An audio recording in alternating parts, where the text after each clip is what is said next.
ladies and gentlemen. Welcome back to Rants by Robbo. 2 in 1 day. The only way we can do it. It's the only way we know how to do it. So, we just like to work. We love it. We get after it. This is our top 10 greatest NRL players of all time.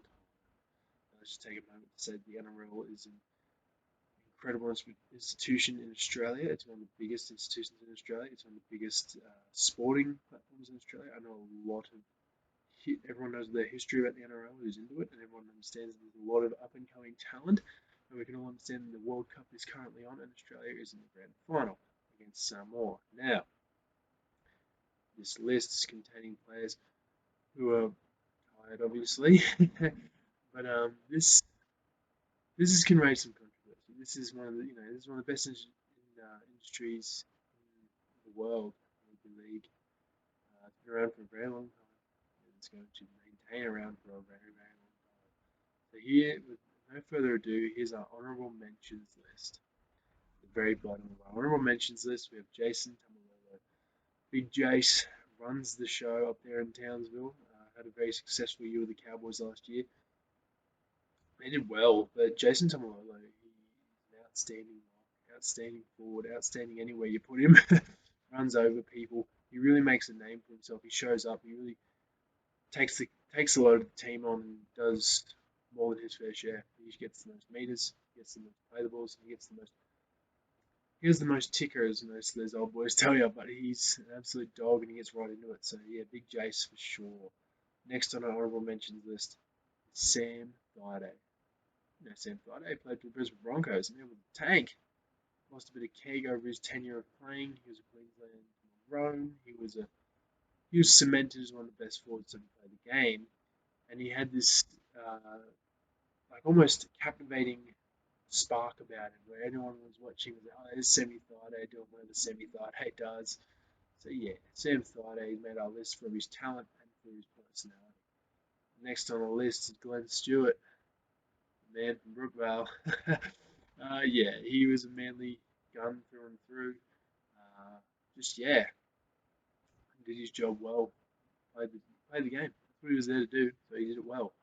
But yeah, nothing. You can't really outspeak Glenn Stewart because he just did his job, and his brother Brett got after it too. So shout out to both the boys.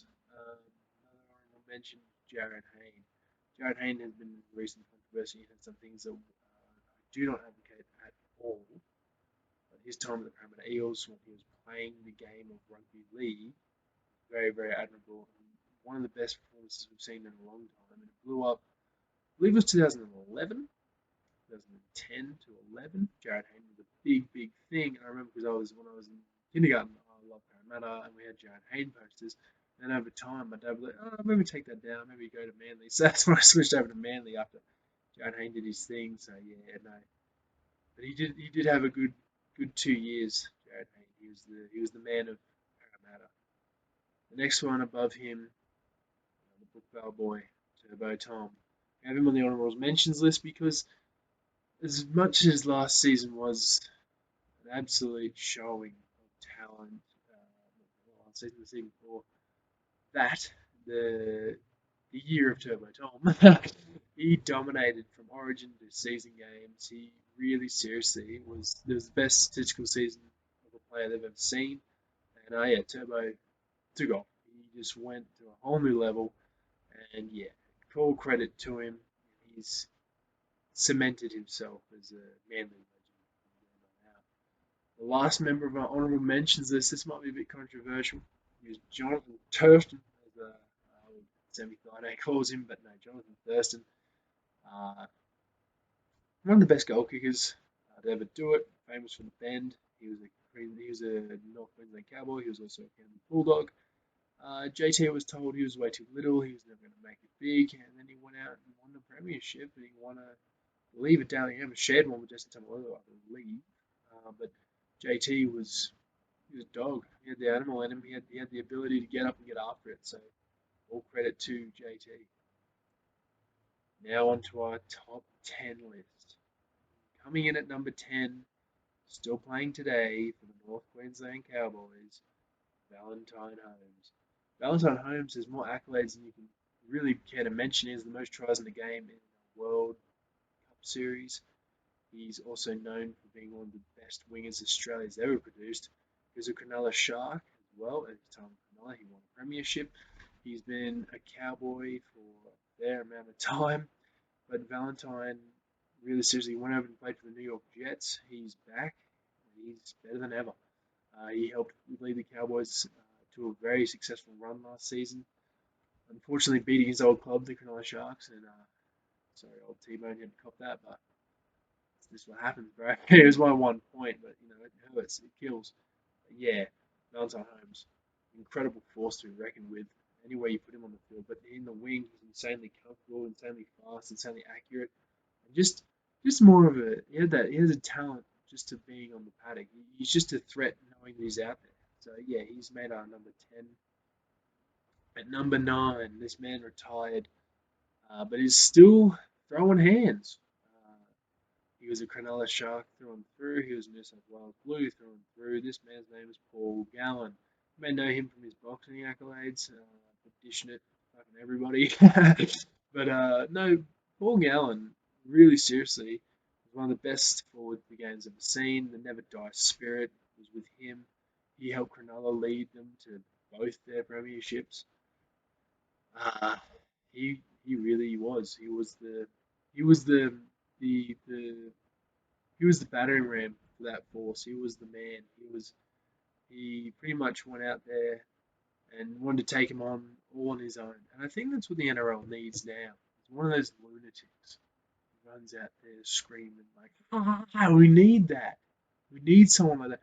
Because when they were playing Origin, when Paul Gallen was, Queensland used to walk out of the fucking corridor and they used to scream, "Queensland!" And everyone was like, "Ah!" And they would get fucking hype. That's why Queensland already had that upper advantage because everyone was screaming. They were at the top of the lungs. They were ready to go. And the Blues would come out like, all silent and stoic. But no, we need some fucking maniacs to get some eyes on the game. The thing is, it's the Conor McGregor effect, where Conor McGregor comes out and he's outspoken. He says things that you'd never expect. But if we had a guy like that in the NRL, came out and said, "Next week I'm going to smash your face in," and they go out and he does it. We get eyes in the game. We get eyes in the game. We want as many eyes in the NRL as possible. So we need some maniacs. We need some turbulence. We need some people to cut loose and kill. That's what we need. None of this fucking friends but rivals bullshit. We need proper fucking war. We need proper fucking anger. We need proper fucking feeling. That's what we need. That's why the NRL boomed. That's why it boomed out of the 90s into the 2000s. It fucking boomed because they were like, "We're gonna kill you, and you're gonna," and then it just spiraled into this crazy world. And State of Origin is the pinnacle of rugby league. If we had the amount of tension there, and we allowed the fights, and we allowed the scrap, and we allowed that identity of, this is rough and tumble, the NRL would boom, it would skyrocket. So that's why number 9 is our Paul Gallen. Number 8 is a shared number. These boys have been sharing everything since they were born. Josh and Brett Morris. Can we get any better wingers or centers? Can we? I don't fucking think so. Joshy and Brett had been fucking killing it since day one. Collectively, they played for the Roosters. Sorry, both of them. I'm going to say the teams they both played for. Not they both did play for at the same time because they did. So, collectively, as in the pair of them have played for Cronulla Sharks, Sydney Roosters, Canterbury Bulldogs, St. George Illawarra Dragons. Now, two of those boys would go out and kill. They are incredible forces on and off the field. I believe, statistically speaking, Josh is the alpha Morris. I believe Josh was the one who retired with the Roosters. I could be wrong, but yeah, both of those boys, just incredible wingers, incredible forces to be dealing with, to have to deal with. So yeah, they share the 8 spot because they're just too good to be just separated. Too good. At number 7, Big Mal Meninga. This man was a fucking gun. He was a second rower. He played for the Rants. He was also a Raider back in his day. He also was pretty famous for one story where one man, I can't remember his name is, but I can remember the story. So one guy comes up to his coach. They're versing the Raiders, and they come to the coach, and he goes, Coach, what do I do if Meninga runs it? Well, mate, throw some shit in his face. He goes, shit. He goes, yeah. When he's running at you, when he gets close, throw a handful of shit in his face. How? I don't have any shit. There's no shit around. He goes, well, when Mal's running at you, I guarantee you're bound to run into something. So that kind of tells you he was a scary man. He was a great goal kicker. He was the man at the NRL for a while. Mal Meninga was the big dog. He now runs Melgarnis English Johnson. I probably butchered that. The law firm. But yeah, shout out to Big Mal. Kills. He was a killer. At number 6, this man was a Newcastle Knight. This man is an immortal. This man is now the assistant coach at the Newcastle Knights. Joey fucking Johns. Joey Johns he had some trouble with some substance abuse, but he was also fucking immortal. Guy was a gun. He was an amazing kicker. He was an amazing passer. He had the ability to decipher teams in a few minutes or so. And he did all this while on coke. So mad respect to him. He was a boy from Newcastle, won on a premiership or two, won a Daily M or two. And Joey, we love him. He goes out, he does his job. He's just Joey. He's just good at what he does. And number 5, Wally Lewis. Wally Lewis was a Wingham Manly boy. He was also a Queensland Maroon. He's famous for kissing a Blues player on the head. I can't tell you who the Blues player was, being the fact that I go for Queensland. And before you get mad at me, accept it. Just go, get mad. I don't care. But anyways, Wally Lewis, one of the best to ever do it. He's currently got a big stake in the Manshake, I believe, because he's always in the ads. He was in the ads for a little bit.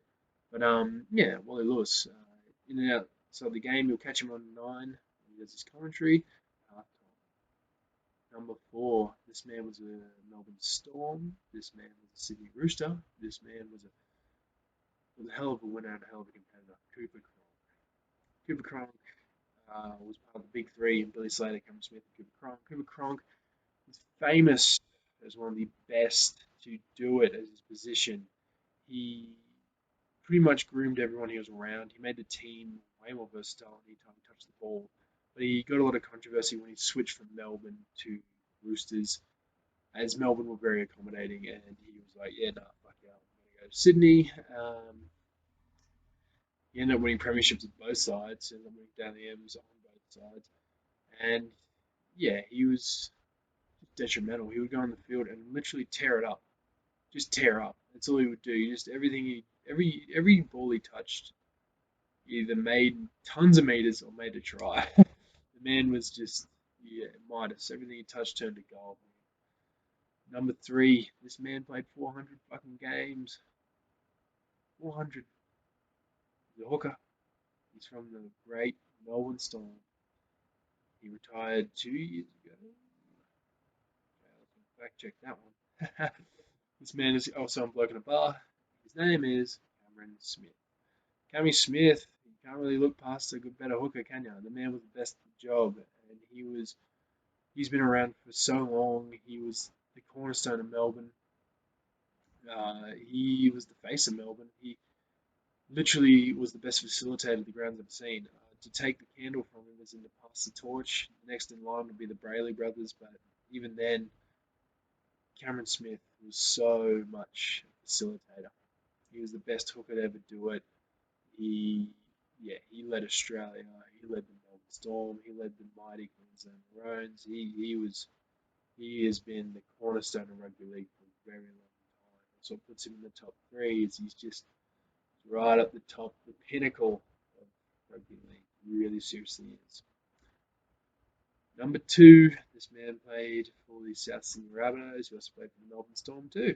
He's also a very well-known fullback, a very scary fullback, a very dangerous man. This man's name is Greg Inglis. Ooh, Greg Inglis was a dangerous man.